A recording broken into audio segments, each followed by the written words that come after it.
Assalamualaikum warahmatullahi wabarakatuh. Assalamualaikum warahmatullahi wabarakatuh. Gun-gun Alhamdulillah bersama saya dan saya sedang bertamu di rumah Kang Gun-gun yang alhamdulillah dengan izin Allah Subhanahu wa taala sabar alaminya teu kapan Kang? Sebelum corona terakhir sebelum corona. sebelum corona terakhir ketemu. Ya sekitar 4 atau 5 bulan ya. 5 bulanan. Dengan izin Allah. Setelah dari Krapyak tadi saya terus melanjutkan aprak-aprakan lah gitu ya ke wilayah Pangandaran. Kembali kita menggali potensi yang sangat inspiratif dari berbagai kawasan dan wilayah. Yang sekali lagi satu kata yang sering saya sampaikan, kita ini tidak layak miskin. Ya, tidak layak miskin. Kalau melihat potensi seperti ini, kita coba simak apa yang sekarang oleh Kang Gun-gun sedang dirintis, misalkan di kawasan Pangandaran ini, bahkan dekat pantai, beliau juga sedang mengembangkan apakah yang dikembangkan sekarang apa? Untuk sementara di Nila ya, bikin kolam ya, kolam bundar dari terpal dengan diameter 4 meter. Kalau kapasitas berapa kapasitas per kolam itu bisa sampai 1.200 sampai 1.500 ekor. Kalau nila ya. Kalau nila. Kalau lele berapa? Kalau nila bisa 2-3 kali lipatnya. Nila. Kalau lele, iya. Lele berarti 3 kali lipat, iya. Bisa 4.000 ya. Bisa sekitar 3.000 paling tidak. Pasar nila di sini cukup bagus ya karena pantai kan, pantai. Makanya itu apalagi kalau di Pangandaran kan wisata. Ada program PKH yang digulirkan oleh pemerintah. PKH. Ya, PKH, program Keluarga Harapan. Yeah. Nah, di antara program Keluarga Harapan untuk pemenuhan proteinnya kalau di Pangandaran itu oleh Pemda Pangandaran disalurkan dengan ikan nila gitu. Oh, melalui ikan nila. Ya, penyalurannya proteinnya itu dengan berbentuk ikan nila gitu ke masyarakat. Jadi memang untuk pangsa pasar paling tidak kalaupun tidak PKH dengan pasar wisata pun untuk bakar ikan segala macam itu relatif tinggi permintaannya gitu. Karena tiap pagi itu ditambah dengan kebutuhan untuk PKH. PKH itu mencapai berapa ton dalam satu hari satu bulan. Satu bulan sekali kan PKH bergulir. Sidamuli saja yang saya tahu kebutuhan untuk pemenuhan PKH itu dalam 1 bulan sampai 1,5 ton. 1,5 ton per bulan. Per bulan itu untuk satu kecamatan Sidamuli yang kecamatan yang paling kecil padahal ini Sidamuli. Sidamuli itu kecamatan yang paling kecil penduduknya. Kebutuhan nila per bulan itu untuk pemenuhan kebutuhan PKH itu sampai 1,5 ton. Dan relatif untuk konsumtif biasa untuk bakar ikan itu relatif tinggi memang harga ikan nila dibandingkan di wilayah yang lain paling tidak dibandingkan dengan kilogram berapa ikan nila? Kalau untuk konsumen di les itu di kios itu bisa sampai 33.000 per kilo. 33.000 per kilo ya? Iya, 33.000 nila hitam atau nila merah? Nila hitam, nila merah sama kayak. Oh, sama ya. 33.000 per kilo. Kilogram itu. Kalau di restoran kayak gitu berapa tuh? Kalau udah dibakar ya bisa lebih mahal. Bisa 50.000 sampai 75.000 ya kalau di restoran ini luar biasa ya. Iya. Ya, alhamdulillah Kang Gun-gun ini perkembangan yang luar biasa ya. Salah satu. Dan ini juga salah satu keberkahan yang Allah berikan melalui salah satunya melalui pemekaran ya. Jadi pemekaran Pangandaran yang tahun berapa Kang waktu itu? 2014 atau 2012? 2012 ya. Ya, 2012. Ya. Di mana alhamdulillah dengan izin Allah pada periode 2009-2014 saya dan kawan-kawan waktu itu sebagai anggota DPD juga bisa berkunjung ke sini dan dengan izin Allah memberikan rekomendasi yang positif dan ternyata rekomendasi itu tidak sia-sia. Hari ini bisa terlihat bagaimana Pangandaran yang cukup baik ya di bawah kepemimpinan yang ada sekarang Bupati dan sebentar lagi akan pilkada ya. Pilkada nanti Desember. Ya. Pilkada Desember. Ya. gimana konstelasinya? Ya Cukup cukup dinamis lah. dinamis. Cukup ya. dinamis, Tapi, walaupun diprediksi bakal ada 2 calon, tapi ya lumayan cukup dinamis. Di ya, lapangan.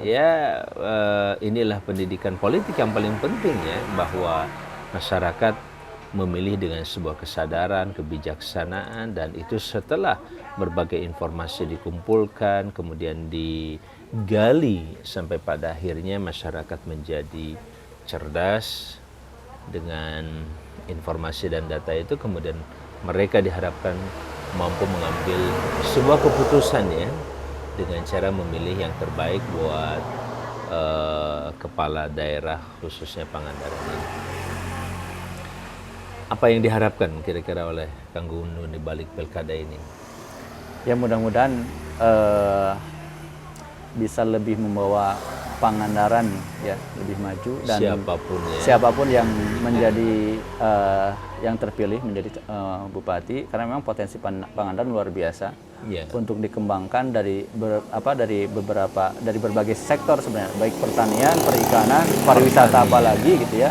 Kawasan pertanian Pangandaran sendiri di luar pantai ya, kalau pantai kan bicara nelayan kan berarti itu masih luas ya. Masih luas, malah masih banyak lahan-lahan yang belum digarap sebenarnya di Pangandaran.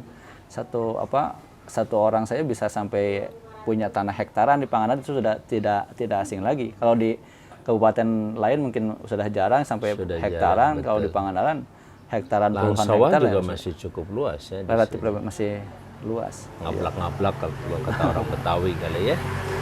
Nah, ini termasuk mungkin ini saya kenapa kemudian Kang Haji, saya Kang Haji. Kang Haji. Dan Kang Haji Amang, saya juga mencoba membudidaya ikan dengan media kolam bunar itu. Ya, karena kan kalau di Pangandaran sumber air itu relatif terbatas, ya. Itu salah satu kekurangan memang sumber air terbatas, tidak ada sumber air yang mengalir dari gunung langsung. Betul. Gitu. Nah, beda dengan wilayah Tasik mungkin sebagian, atau Ciamis yang di kaki gunung gitu, relatif air mengalir gitu ya. Maka salah satu untuk inisiatifnya, kalau ini kan dengan kolam bunar, kemudian dipakai dengan sistem aerator, ditambah suplai oksigen yang cukup ke kolamnya, itu memungkinkan si air itu tidak diganti sampai panen. Oh iya. Nah, dengan sistem ini gitu seperti ini. Dengan aerator ini itu. Sebenarnya belum lagi kalau diberdayakan juga dengan pola hidroponik, ya. Bisa dikombinasi. Di sini termasuk yang agak kurang belum dikembangkan. Tadinya mungkin kalau sudah berhasil ini, nanti mau dikombinasi dengan hidroponik, di atasnya bisa ditumpangi dengan sayur-sayuran, kangkung atau yang lainnya. Itu bisa ditanam. Itu tidak boleh lama-lama, kan harus segera diuji coba karena itu menyangkut masa depan kesejahteraan bangsa ini, insya Allah. Dan saya pikir produk-produk yang bisa membantu pupuk kayak begitu ya, itu juga sangat dibutuhkan ya. Saya kira. Dan kebetulan untuk pakan hijaunya juga kita udah siap, ada namanya Ajola. Nah, jadi yang Ajola. Yang aja jadi si ikan ataupun itu ada gurame juga, ada lauk mas juga. Ketika dikasih pakan Ajola luar biasa, sangat responsif gitu dengan makanan luar biasa itu ya, bisa nilainya itu sendiri. Bisa untuk pakan pakan ternak juga, unggas gitu ya. Untuk ayam bisa pakan ayam juga. Relatif bagus untuk pertumbuhan karena memang mengandung kandungan proteinnya juga cukup tinggi Ajola itu. Ya. Masih banyak kalau kita gali ya potensi negara yang kita cintai, khususnya Jawa Barat, lebih khusus lagi Pangandaran, luar biasa. Tadi bicara tentang wisata juga belum optimal juga ya. Karena sebenarnya kalau di Pangandaran ini juga sudah ada bandara miliknya Ibu Susi ya, dan mungkin semua masyarakat Indonesia tahulah siapa Ibu Susi, dan luar biasa prestasinya. Dan dulu juga waktu kita bicara tentang pemekaran Pangandaran, itu pun salah satu yang sebenarnya diusulkan untuk kemudian jadikan semacam bandara publik ya, umum gitu ya, bukan private, bukan lagi private airport gitu ya, tapi menjadi public airport gitu ya. Dan ini saya kira bagi seorang negarawan seperti Bu Susi, insya Allah sangat siap dan terbuka untuk membangun negara melalui Jawa Barat ini. Apalagi Kang Gun-Gun nih yang bisa kita korek-korek dari Kang Gun-Gun selain budidaya ini, apalagi kalau sawah punya Kang Gun-Gun? Kalau sawah kebetulan sudah tidak punya. Gitu. Daerah sawah di depan itu kalang rumah di depan itu ada persawahan, lokasi persawahan. Berapa luas sawah di sekitar itu? Relatif ya cukup untuk untuk menghidupi desa Pajaten ini relatif cukup sih. Desa apa namanya? Namanya desa Pajaten. Pajaten, Kecamatan Sidamuli. Pajaten Pasar Minggu. Pajaten, Kecamatan Sidamuli, Pangandaran. Kecamatannya Sidamuli. Ya. Kabupaten Pangandaran ya. Ya. Alhamdulillah. Penduduknya berapa nih Pangandaran tuh? Kalau sekitar berapa ya terakhir? Penduduk berapa? 500.000 atau sampai 200-an kalau nggak salah ya. 200.000-an ya. Sekitar 200.000-an. Iya. Kalau nggak salah. Wajar lah petani nggak tahu, kecuali kalau pejabat dia nggak tahu itu nggak kurang wajar. update. Kurang update. Jadi Pak Yogi, kalau tanah di sekitar ini cukup cepat kenaikannya. Cukup cepat, apalagi setelah pemekaran ini di samping pinggir jalan raya yang tadinya sekitar 2 jutaan, sekarang udah 5 juta. 2 juta ya? Satu bata ya. Iya. Satu bata itu 14 meter. Ya. Sekarang harga udah 2 juta. 5 juta, 6 sekarang juta. 5 juta, 6 juta ya. Wah, saya nggak jadi beli dong. Ya, udah mulai masuk. Tapi kalau masuk ke dalam masih ya. Masih bisa. Masuk ke dalam itu mungkin kisaran 100 meter ke dalam masih bisa di angka 2 juta ya. 2 juta. Tapi masuk mobil, masih bisa masuk mobil. Ya. Bisa masuk mobil. Baik, saya kira ini obrolan santai di siang hari Jumat yang mudah-mudahan membawa keberkahan dari Allah Subhanahu wa taala dan sekaligus menginspirasi kita semuanya. Satu kata sekali lagi, Indonesia tidak layak miskin. Insya Allah. Amin. Mudah-mudahan tetaplah bersama ya. Alhamdulillah di Khas Channel ini Kang Haji Amang Syafruddin. Saluran saling menginspirasi. Ya, saya juga kalau ketemu seperti ini ngobrol hal-hal yang mungkin bisa berbagi inspirasi kita, misalkan tadi juga bagaimana kolam ini istilahnya kolam apa? Kolam bundar. Kolam bundar ini bisa dikembangkan dengan hidroponiknya, kemudian atau aquaponiknya. Bisa juga Kang dengan yang sekarang dikembangkan dengan lalat BSF itu. Oh ya, dengan maggot. Black Soldier Fly, lalat prajurit hitam yang menghasilkan ulat sejenis belatung gitu yang dikenal dengan maggot, dan itu mengandung protein sangat tinggi. Saya kira nanti bisa sangat kecil ya operasionalnya, bahkan untuk pakan itu bisa diatasi dengan itu. Belum lagi nanti kalau ada semacam eco farming, eco feed itu juga bisa membantu lebih menyuburkan, lebih meningkatkan kualitas di samping kuantitas dari panen itu sendiri. Kalau eco feed itu biasanya untuk ternak, kalau eco farmingnya biasanya untuk tumbuhannya atau untuk kebun, termasuk untuk padi itu juga sangat bagus untuk organik. Nah, saya sangat terkesan kalau memang wisata kuliner di Pangandaran itu penting dibentuk semacam kekhususan atau kekhasan. Ada khasnya itu salah satunya coba dikuatkan ya sisi organiknya, sehingga setiap orang yang berkunjung ke Pangandaran dan menikmati hidangan-hidangan makanan di Pangandaran serta kulinernya itu berbasis organik. Saya kira itu perlu perlu dikembangkan.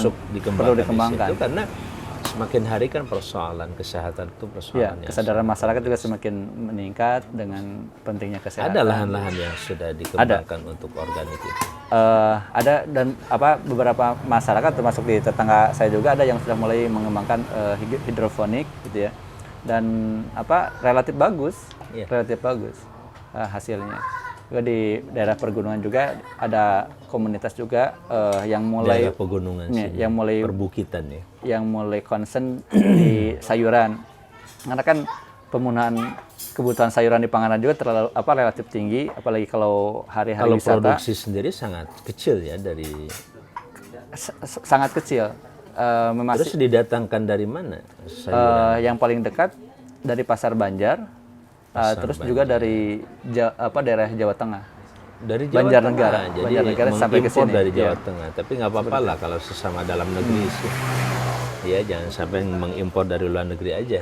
Itu yang jadi sangat jaga. Memungkinkan di Pangandaran untuk memenuhi pasar sendiri, pangsa pasar sendiri, dikembangkan pertanian, sayuran khususnya, juga protein hewani dengan perikanan. Jadi mandiri secara pangannya gitu. Inspiratif sekali, dan ini sebuah tayangan yang mudah-mudahan mungkin di antara pemirsa atau siapapun yang menyimak video ini tertarik untuk berinvestasi di Pangandaran, baik dalam bidang pertanian, peternakan, terutama bidang organik ya. Karena pasarnya sangat jelas sekali. Tahu nggak kira-kira kunjungan wisatawan ke Pangandaran itu berapa per tahun?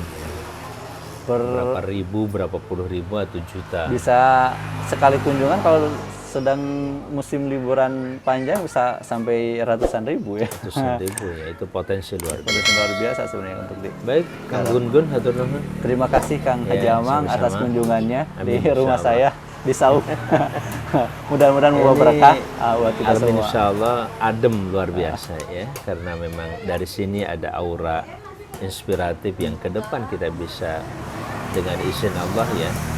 Menghadirkan kebaikan-kebaikan dalam bentuk keberkahan, terutama dari Tuhan Yang Maha Esa, Allah Subhanahu wa Ta'ala. Assalamualaikum warahmatullahi wabarakatuh. Assalamualaikum warahmatullahi wabarakatuh.